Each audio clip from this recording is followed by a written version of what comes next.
Senior Bowl standouts, but did they do enough to move the needle for the New England Patriots come draft time? Stick around. You're about to be locked in to the Locked On Patriots podcast. You are Locked On Patriots, your daily New England Patriots podcast. Part of the Locked On Podcast Network, your team every day.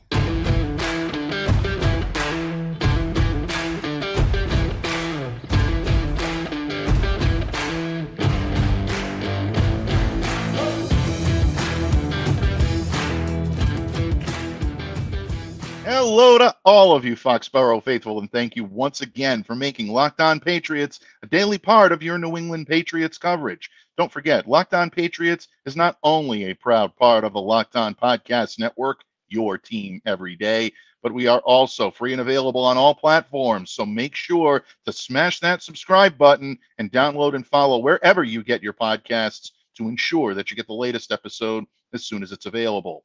I'm your host, Mike Debate. I cover your New England Patriots for Patriots Country of Fan Nation. So reach out to me and let me know what's on your mind on X at MDABATENFL. While you're out there showing some love to Locked On Patriots social media style, please follow our account there as well at LO_Patriots. Pats fans, today's episode is brought to you by FanDuel. Make every moment more. Right now, new customers get $200 in bonus bets. That's if your first bet of $5 or more wins. Visit FanDuel.com/LockedOn to get started.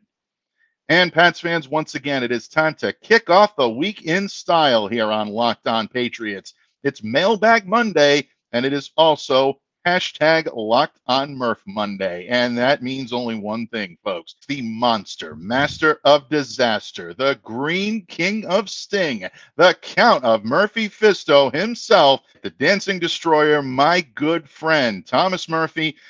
Murph, thank you so much for joining me today. Normally, you are Don Murph, but in honor and a hat tip to the late Carl Weathers, you truly are the Apollo Creed of this show. Thank you so much for joining us today, my friend, and thank you for allowing me to saddle you with all of those names. Yeah, rest in peace, sir. Rest in peace. A fine career, a good man, and somebody that I wish I had met in my lifetime.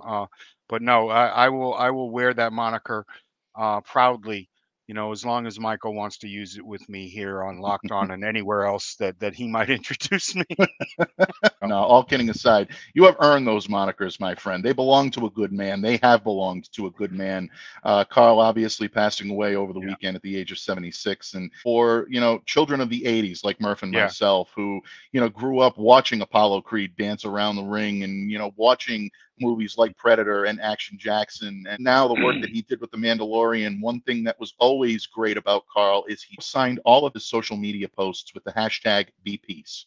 And I think that's the great way we can honor him, folks. Be peace. Really, I think a lesson to be learned in all aspects, in all walks of life. That's what it's all about. We're all on the same team. I think we should remember that and follow the example of Carl Weathers and #BePeace, folks. Be peace. That being said, Murph, there is a lot to cover here in New England. The New England Patriots will have a new outside linebackers coach. Stephen Belichick off to the University of Washington. The Patriots may have a new assistant head coach coming in the form of Ben McAdoo. Folks, there's a lot to cover here, and we're going to cover a lot of the coaching changes and what that means for Gerard Mayo's staff tomorrow here on Locked On Patriots. So stay locked in, but today is #Mailbag Monday, Murph.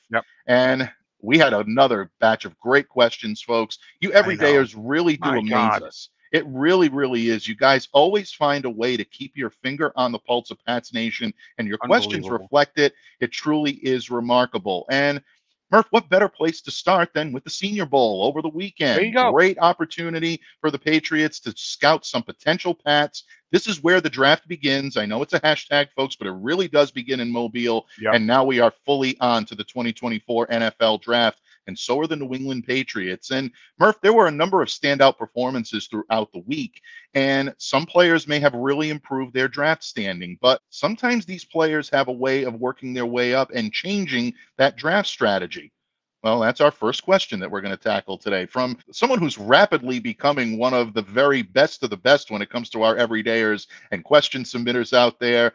Leslie at Cape Cod Girly on X. You can definitely find her there. Make sure to check out her and her colleagues on the Pesky Podcast as well, Yeah, folks. Great listen. If you're a Red Sox fan, you absolutely want to bookmark that one. Listen to it. You will be glad you did. But Leslie brings, I think, a great question, Murph. And she asks, did performances at the Senior Bowl change anything for the Patriots draft picks?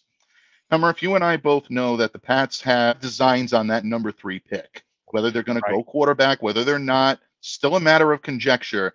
But do you think anyone that performed, not necessarily just in the game on Saturday, but all throughout the week, do you think it changed the Patriots' strategy at all? And you think it moved the needles for any of these guys to become potential Patriots? Yeah, first of all, gotta love Leslie. Gotta love her. Absolutely. Yeah. Just amazing. And I hope not. I really hope not. Uh, Last year, as you said, strangely, Cole Strange worked his way up the board, and the Hmm. Patriots grabbed him. Not last year, a couple years ago. Worked his way up the board, and they grabbed him. Still a good pick. Stop getting on Cole Strange, people. Still a good pick. Hmm. Um, but no, I really hope not. I really hope that some of the bad performances that we saw from the quarterbacks did not uh contribute to the Patriots not thinking about drafting them later. But no, I hope that that what happened this week really just gave them a view of how they handle certain situations, and when things don't go right. I Because you know me, folks, alt is the pick, and more people are coming around to my way of thinking. If you're listening to the talking heads today, um, trade down, get as many top 100 picks as you can while still being able to grab alt at the top. The top 3 quarterbacks that we've all been talking about, all hearing about, I'm just not willing to gamble the 3rd pick in the NFL draft on them. So no, I'm willing to. But one thing that might have changed the way that they looked at what happened at the Senior Bowl is the fact that what Mike mentioned earlier. Steve Belichick taking a new job. Hmm. We might put a little more priority on those defensive backs and those linebackers coming into this draft, Very good point. as opposed to what we have in the past. And Bill and Steve will find somebody later on in the draft to focus on, a guy that they can work with, that undrafted free agent DB that is just going to be fantastic, and they might end up taking somebody like the guy that stood out to me, Jarvis Brownlee Jr. Hmm. Okay, Jarvis Brownlee Jr. is one of the was one of the standouts this week, all week long. Louisville kid, cornerback. I love this guy. I think that he has played himself up into a dare I say it, a day 2 selection. And if the Hmm. Patriots end up getting several second round picks, I would not be upset if they took Jarvis. Mm, that's a very interesting point, and I like the fact that you mentioned defense because the loss of Steve Belichick, folks, is a notable one, and that effect will be felt on the field. I think Mike Reese put it very eloquently when he tweeted out shortly after word broke that Steve was Yep. taking the job at the University of Washington, saying that Steve Belichick, up until this point, has really been the only coach on that defensive coaching staff that could coach from top to bottom, meaning Right. that all of the game planning that goes up front, that goes with the inside linebackers, that goes with the defensive line, the areas of expertise of both DeMarcus Covington and Gerard Mayo really need a coach at the back end of that to meld that play calling, that play strategy, those coverage schemes that you see in the defensive backfield.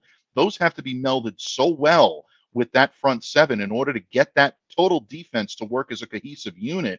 Steve was one of the best in the league at doing that. Never really got the proper No. credit for that. A lot of people always looked at him as being in his father's shadow, but I assure you, this kid is absolutely This is his own coach, his own mhm, identity, and I think he's going to thrive in the University of Washington. It's a big loss for the Patriots, and yes, what it it means is is that you huge. may have to load up on defensive backs either in free agency or getting some young bodies in at the draft that are capable of being able to play from top to bottom. That may Right. have changed the type of defensive back that they're looking at now in this draft. You might see some hybrids come in. I mentioned one here on Friday with Steve Javon Bullard out of the University of Oh Georgia, yeah. someone who can play the corner, someone who can play Yep. the safety. I'm not saying he's the guy because he may not be logistically where the Patriots are in terms of picking, but I think you may see guys like that now on the radar for the New England Patriots. That's Excellent point, Murph. and on the offensive side of the ball, Christian Jones out of Texas, a humongous man. And here's a quarterback that nobody's talking about. Nobody at all. You're hearing it here first. You're hearing it here best. Carter Bradley out of South Mm, Alabama. mm. Carter Bradley had himself a week and a half in a week down there. And no, I'm not saying that he's going to be a first round pick. I'm not saying he's going to be a fifth round pick, but this is a guy that has definitely vaulted himself into the conversation as a priority free agent. Somebody that is going to possibly hook on and we all know what Mr. Irrelevant is doing next Sunday. And before we take our leave of Leslie's question, obviously, Murph, you put the words or you put the initials MVP next to your name, you're going to get press. Whether you get headlines or not, you're going to Yep. get press. And a lot of people are starting to talk about Spencer Rattler. Yep. Pretty good game on Saturday. Completed all 4 of his passes, 65 yards, had a nice 29-yard touchdown strike. This kid was very solid in his decision making, very good with his accuracy all week long during practice. Spencer has definitely done, I think, a good job of increasing his brand, but I'm not necessarily sure he's moved the needle so much to make him a day 1 pick. No. I think he's solid for day 2. If Right. the Patriots do what you expect them to do or what you hope they will do in trade down, maximize draft capital, get Alt with a top level pick, not necessarily the 3rd, folks, but high enough where they draft him, but they can turn that 3rd into a couple of prime draft picks. If Spencer Rattler is sitting there on day 2, you take a flyer on this kid? Man, it would really make Steve happy. Steve loves his South Carolina guys, and I hope you guys all checked out that show that Mike and Steve did over the weekend.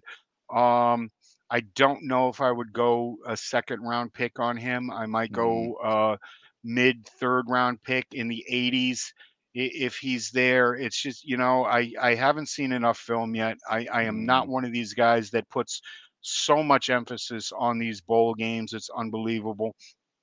And the combine is just, underwear Olympics. So let's see what happens there. I think he might have moved up ahead of Michael Pratt and right around JJ McCarthy. System. Who would you rather have, him or JJ McCarthy? Let's put it that way. So definitely an early to mid 2nd round pick, at 3rd round pick is where I would have him graded out right now after the week that he had. I think you make a very interesting point on Rattler. Look, folks, there's a lot to get excited about when you see MVP. And I think Spencer did have a very good few days here in Mobile. There's no question about that. I'm not going to take away from that. But don't forget that this was also a prospect in 2021 that was expected to be at the top of the draft class within the next couple of years. His struggles in 2021 really hurt his draft stock, and he lost out on the Oklahoma job to Caleb Williams, of all guys. Right now is the consensus number 1 pick. He transferred to South Carolina. To his credit, found his groove, 6,212 yards, 37 touchdowns, 20 interceptions, 7 rushing touchdowns over his 25 games with South Carolina. So the pedigree is there. Maybe with the right quarterbacks coach, maybe with the right offensive coordinator, Alex Van Pelt, who knows? Maybe he might be able to help him along, but you're probably looking at a guy that's not going to be more than a backup for the first couple of years, and maybe someone that you might be reticent to hand the keys of the kingdom over to unless he shows dramatic improvements. So to answer your question, Leslie, and I think Murph and I both agree on this, if the Patriots are decided on trading number 3 to maximize and capitalize on a loaded draft class and really get a lot of capital for that number 3, I don't think it changes their strategy. I think they still go tackle in that position. They're going to trade it. That's the position to do. I don't think they trade that pick and then try to get a wide receiver. Marvin Harrison Jr. will be gone at 4 if the Patriots don't take him at 3. It just depends on what their strategy is going to be. And if they're decided, that's my hope. That's my hope, that they trade back to 4 and then trade back to 5 and let these guys go get the people that they want, and I get the guy I want. Absolutely. And if that is the case where the Patriots have locked in on a quarterback at number 3, then I don't think anything you saw over the weekend No. is going to change their minds there either. So, tip of the cap and a much big Yep. thanks to Leslie for a great question. And folks, we are not done yet. A tremendous amount of insight, wisdom, and counsel being shared by our everydayers here. One of our very favorites has a question coming up, Murph, about the possibility of Mac Jones hanging around. Yeah, I know. 2 weeks ago, it didn't seem like a possibility, but all of a sudden, that idea is starting to gain traction. And guess what, Murph? It actually makes some sense. We're going to tell you why it makes sense and what Murph and I think about the situation when this episode of the Locked On Patriots podcast continues, a proud part of the Locked On Podcast Network, your team every day.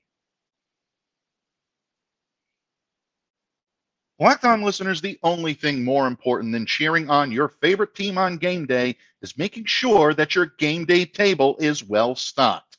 Why root for your team on an empty stomach? Order on DoorDash and save on football watch party favorites. All of your favorite restaurants, stores, from retail to grocery, guess what, folks? They're on the app, so you can shop everything you need to get game day ready. And with the big game coming up, get prepared before game day. Stock up on your favorite appetizers and order all of your tailgate gear on DoorDash. And then get ready to watch the action on Big Game Sunday. So, Locked On listeners, don't delay, do it today. Get 50% off up to a $10 value when you spend $15 or more on your first order. That's when you download the DoorDash app and enter the code LOCKED23. Subject to change and rules apply, so don't forget. Use the code LOCKED23, LOCKED23 for 50% off up to a $10 value on your first order when you download the DoorDash app and spend $15 or more. Subject to change, terms apply. Happy Super Bowl to all who celebrate from FanDuel, America's #1 sports book. And folks, if you're like me, Super Bowl Sunday is all about scoring the best seat on the couch, grabbing your favorite football snacks, and placing some super bets with my favorite outlet to do so, FanDuel. I know your favorite team from Foxborough is not playing in this one, but it is still a great time to enjoy the game, the food, the commercials, and maybe even some of those prop bets that we love so much. FanDuel has so many ways for you to end the season with a W, maybe even 2, or maybe even 3. Not only can you bet on who will win Super Bowl 58, but FanDuel also has bets for which players will score a touchdown, how many points will be scored, and so much more. New customers, if you join today, you'll get $200 in bonus bets if your first bet of $5 or more wins. Just visit FanDuel.com/LockedOn to sign up. FanDuel.com/LockedOn. That's Locked On, LOCKEDON. FanDuel.com/LockedOn. Make every moment more with FanDuel, an official sportsbook partner of the NFL. Patriots fans, thank you once again for joining us here today on Locked On Patriots, kicking off your week in style with my good friend, the Don of Locked On Patriots here, Thomas Murphy. And Murph, in the previous segment, we talked a little bit about Senior Bowl standouts and whether or not it moved the needles for the Patriots to go in a certain direction for this upcoming 2024 NFL draft. We seem to think that the Pats are pretty well on their way to whatever they're going to be doing. I don't think there was such a performance we saw in Mobile that's going to really turn their heads and make them pivot to whatever they had planned on doing prior to going in. But one of the things that really emerged over the weekend that I found interesting was that all of a sudden the thought that Mac Jones may remain in a Patriots uniform suddenly became a thing. Especially on Sunday, a lot of social media discussions surrounding potentially keeping Mac around, developing him, even if he's not going to be their guy beyond 2024. A lot of different things that are coming around right now about him. Now, a couple of weeks ago, this didn't even seem possible. Right. Just the thought of Mac Jones being in a Patriots uniform was considered a toxic thought.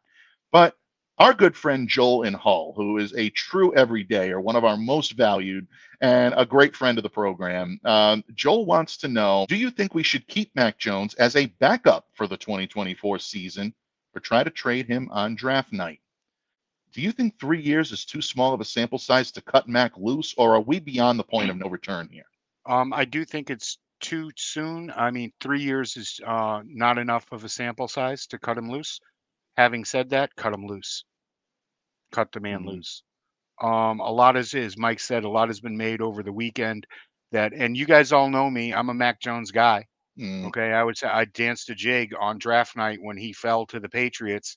Um, but if the Patriots do not do what I want them to do, if they end up taking a quarterback in the top 3 picks, or if they Mhm. end up doing what I want to do and taking Penix in the second round, I don't want Mac Jones here.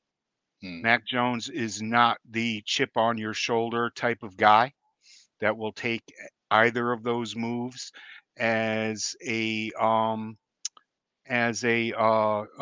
burden to get over and work around and a wall to blow through. I just don't think that's part of his makeup. It goes back to Alabama, where he sat back and bided his time for 3 years until he became the starter. I'm not saying he didn't work hard to try to do it, but no, I really don't think a season of Mac Jones on the sideline is going to be a help. I do believe that Bailey Zappi, as I've said before, would will be a fine career backup in this league, going back to the Don Strock days, where you Mm. wonder why he doesn't get more of a chance. Well, it's because he's a backup. And that's the way he is. And I think that he has the mentality to be able to do that behind a more talented player. But no, I don't want to see Mac Jones here if the Patriots do end up drafting a quarterback. If they're all in and they said we're going to give him one more year, we're going to give him one more shot. We're not going to draft a quarterback this year. Maybe they sign an undrafted free agent that we talked about earlier. Yeah, keep him around. But if you draft a quarterback high in this draft, I'm talking first round, second round, I don't want to see him here. Send him off somewhere. Let him get his feet under him and try to resurrect his career somewhere as a starter. I do not think Mac Jones is a backup. Yeah, I see where you're coming from on this. And I guess what we did to tease coming into this segment is talk about why the thought of Mac Jones hanging around makes some sense. I'll play devil's advocate for just a moment. Go ahead. A lot of people are saying that the confidence that Mac lost over the course of 2022 and into 2023 was a Yep. direct response to bad coaching and bad leadership under Matt Patricia and Joe Judge. It damaged the relationship he had with Bill Belichick so much to the point where Mac felt uncomfortable communicating Yep. with Bill, went to outside sources. That caused friction. And by the way, folks, I understand why that caused friction. If you're the head coach, you don't want your quarterback seeking No. advice or wisdom and counsel from everyone else in the league but you. It definitely puts a strain on that relationship. And it caused a downward spiral in Right. Mac Jones that simply wasn't recoverable. So now you're looking at a player that's lost his confidence, lost his proverbial mojo, for lack of a better term. And now all of a sudden you start to see the problems on the field that Mac had, the difficulty in decisions, opening at the top of his drop in the wrong direction, throwing egregious interceptions, throwing Yep. across his body, across the field, things he's not designed to do, No. trying to pull himself out of quicksand, like our good friend Mark Schofield has said so many Yeah. times. And this is what happened to Mac. And it basically caused a chain reaction of problems that you just weren't going to get out of. And that's why the Patriots went to Bailey Zappi. The argument is that now with someone like Alex Van Pelt, he's done a lot with a lot of quarterbacks, and we're actually going to talk about one in just a moment. So stay locked in, folks. Don't go Yeah. anywhere. This is going to get good. But in any case, what we're looking at when it comes to Van Pelt is someone that might be able to help him regain his form, maybe even regain some of that rookie season magic Yep. that Mac had. And if you look at the type of quarterback that he is, you can make the argument that maybe he's as good as any of the options you're going to be bringing in this year, True. especially knowing the fact that some rookies may have to hold a clipboard for a little while. They may not be, just showed my age there, Murph. They're going to have to hold the tablet for a little while in order to really get acclimated to a pro level system. A lot of these Yep. guys aren't plug and play. There's maybe, I think, 2 guys, maybe 3 at the top of this draft that could be plug and play this season. The rest are going to Yep. need time to develop. So there's the argument in bringing Mac back, because there is a pedigree there to show you he can play at the high level.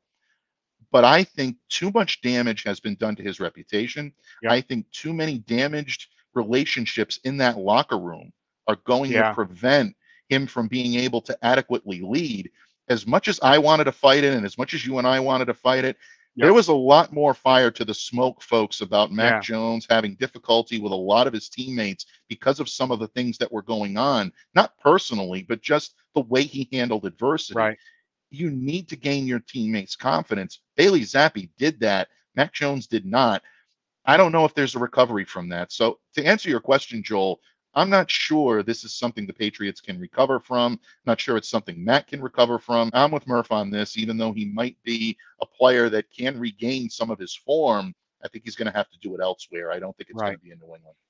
Yeah. When I heard that I was led to when I was led to believe that when he was Mm, outside the organization looking for advice 2 years ago, I was led to believe that he was talking to Bill O'Brien exclusively, and it mm, seemed that that was wrong.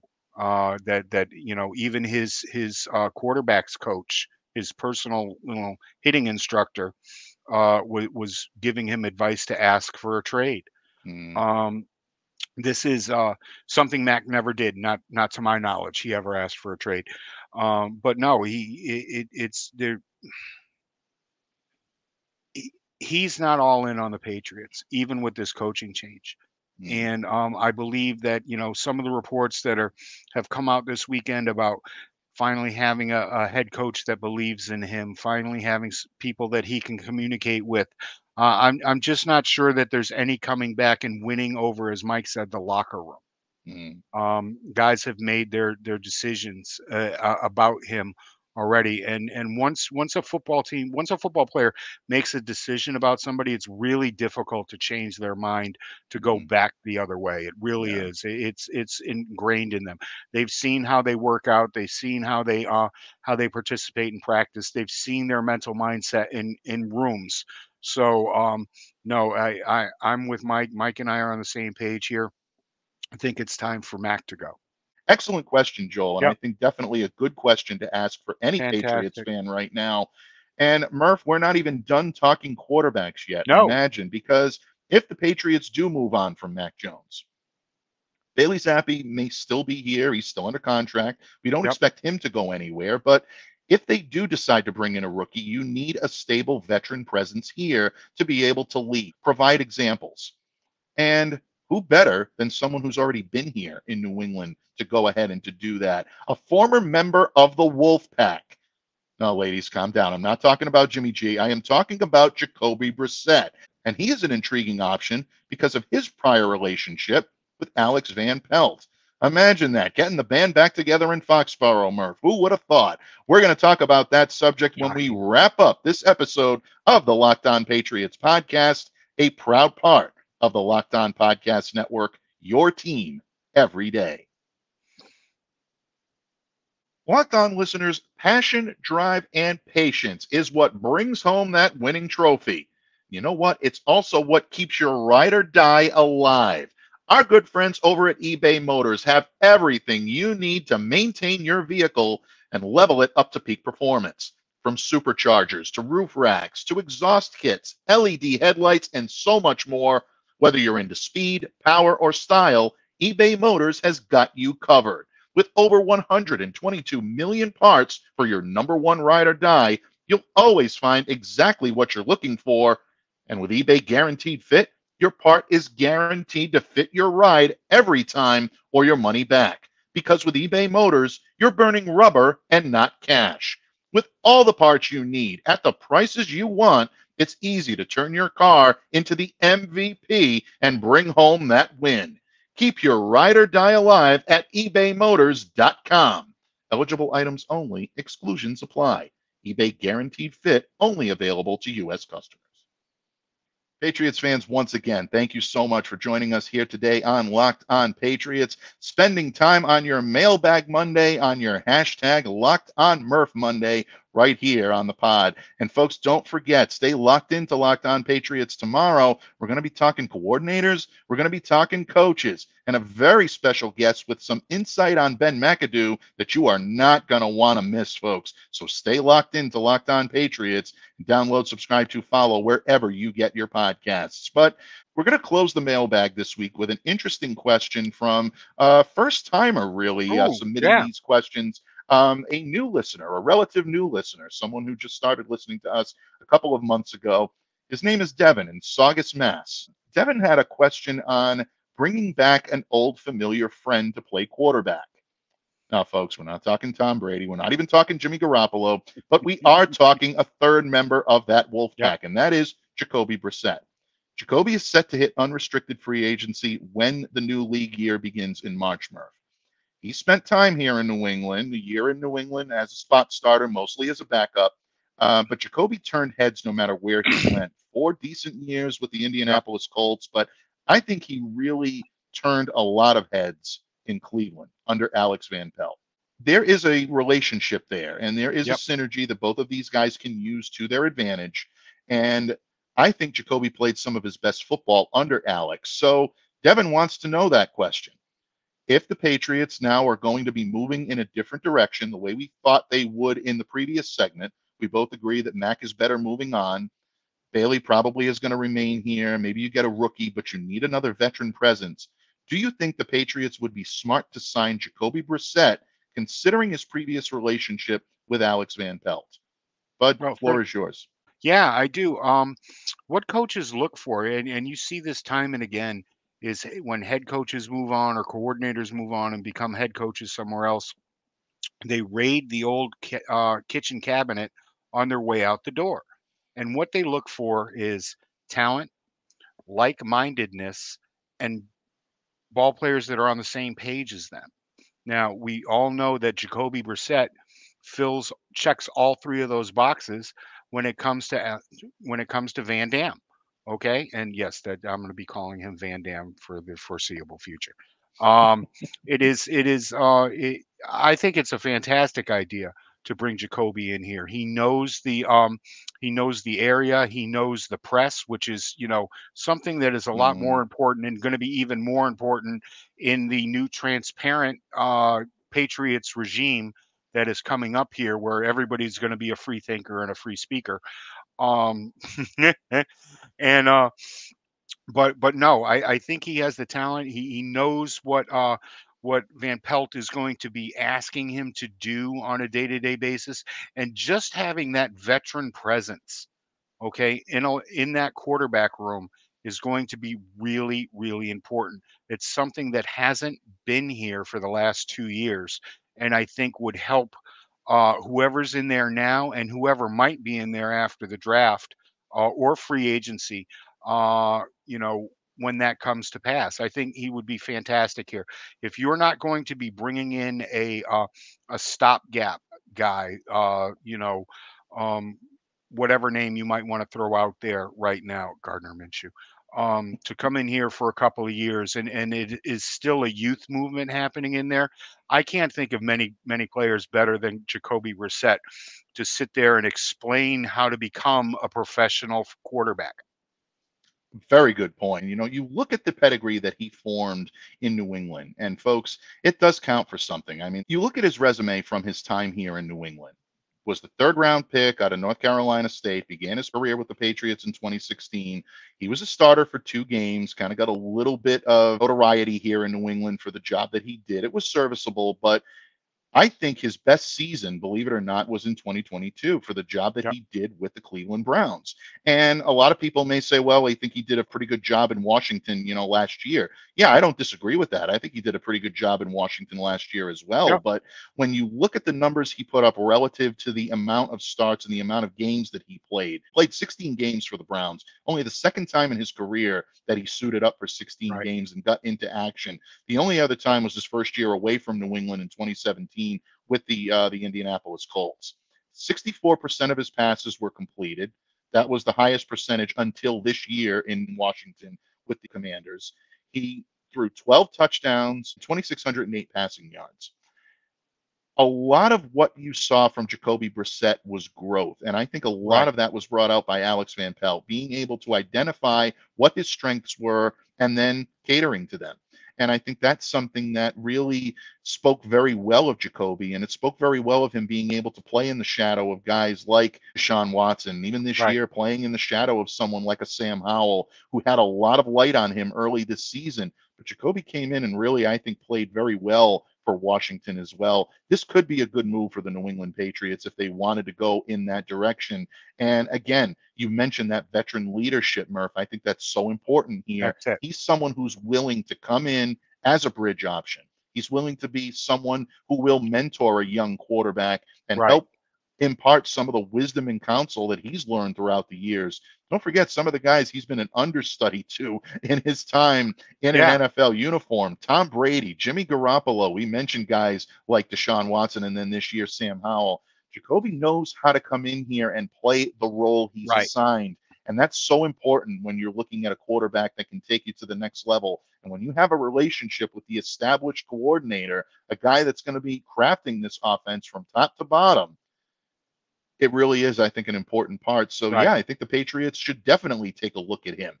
All right, Murph, we're going to finish up with the obvious question. If the Patriots should take a look at him, do you think they will? I don't think they will. I really don't. I agree with you. Unfortunately, I don't. Mm, I think they're going to try to bring somebody in that will cost a little less. It's really it's it would be pertinent, but I think if the Patriots go in a veteran leadership kind of way, you look at the free agents that are out there, and there are guys that are still looking to make a buck and make their mark. Kirk Cousins, Ryan Tannehill, mm, Tyrod Taylor, Marcus Mariota, all around the same age.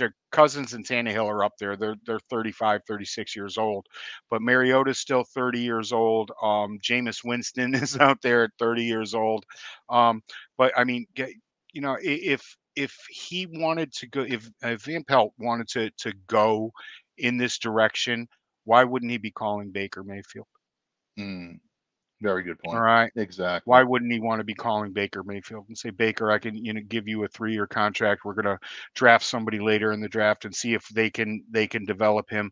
Contrary to popular belief, he had some pretty good games with Baker Mayfield under He center. did. And Baker Mayfield was a victim of circumstance and height. I've said this forever. He's short. He's a short guy.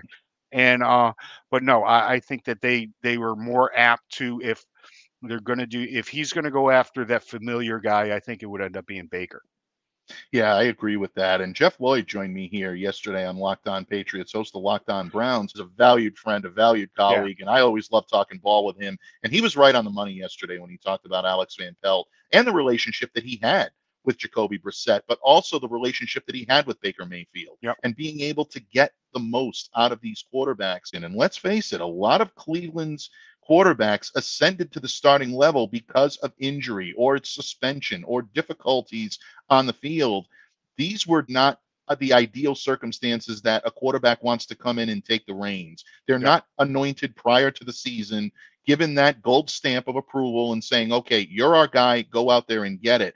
Especially someone like Jacoby having to come in and really, I think, play mop up for a lot of yeah, his career. Yeah, folks, I think there definitely is some value there to bringing there in is. someone like a Baker Mayfield who started at a high level and led the Tampa Bay Buccaneers to the playoffs this year when a lot of people didn't think they would Right. even sniff contention. I think that definitely speaks well for Baker and the job that he did. And who knows, maybe it was some of Alex Van Pelt's guiding hand that helped lead him back to that prominent level. So keep a sharp eye on Jacoby Brissett, folks. This could be an option. Murph and I think they'll probably go in a different direction if they do go the veteran route. But Right. once again, anything is possible in Foxborough, and you can't discount anything. That's the brilliance of being, a member of Patriots Nation. Whether you're a media member or a fan, there's always something interesting going on in Foxborough, Murph. Cash is always a concern, and Mm, Jacoby could be the more fiscally responsible of the mm. two, between him and Mayfield. I think it would take a bit to get Mayfield away from Tampa, but I think that's the way that they would lean to begin with, since we have cash to burn. There's a lot to cover between now and then, my friend. And I thank you for always being here for the handoff. Whenever I need you, you are here to help me sift and wade through what has become a really robust mailbag. And I'm touched each and every week by the amount of support that you all show to Locked On Patriots by submitting your phenomenal questions. Folks, keep them coming. Hashtag Mailbag Monday may be a designated day at the beginning of the week, but it's always open. You can always send questions throughout the week, anytime, 24/7. No job is too big, no fee is too big, and if you got that reference, we can definitely be friends. I know Murph got that reference. That's why we are friends, folks. What can I say, my friend? Thank you so much for all of your wisdom and counsel and for coming to me in friendship today, Don Murph. Before I let you go, please, Godfather, tell us where we may find you and absorb the wisdom and counsel of Thomas Murphy throughout the week ahead. Yeah, just check it out. Check me out at tmurph207. You can read everything that I do over at diehardbostonsportsfans.com. I got a nice little piece up there right now that you may enjoy and or may not enjoy. Um, concerning the fiscal responsibility that is the Boston Red Sox, and I've got a nice little piece about Justin Turner up there right now as to why he was not has not returned to Boston and will not be wearing Red Sox across his chest or Boston across his chest in the foreseeable future, and it might not be a reason that anybody else is thinking of. Go ahead, Yeah, go check it out. absolutely, folks. Whenever Murph puts pen to paper or voice to microphone, it is appointment reading, appointment listening, because you will be more informed. You will be entertained. And, folks, you'll walk away with wisdom and counsel you did not have before. That I can guarantee. So be sure to check it all out. In the meantime, want to give one last tip of the cap to Leslie, to Devin, and to Joel for amazing questions. Thank you for your submissions. It was our honor and our privilege to use them here on Locked On Patriots. And, folks, the week is just getting started. So make sure to download, subscribe, and follow wherever you get your podcasts to ensure that you get the latest episode of Locked On Patriots as soon as it's available. I'm Mike DeBate, and on behalf of my good friend Thomas Murphy, we all wish you the opportunity to stay safe and to stay well and be the change you wish to see in the world. Have a great day, everyone, and we'll see you back here again tomorrow on Locked On Patriots.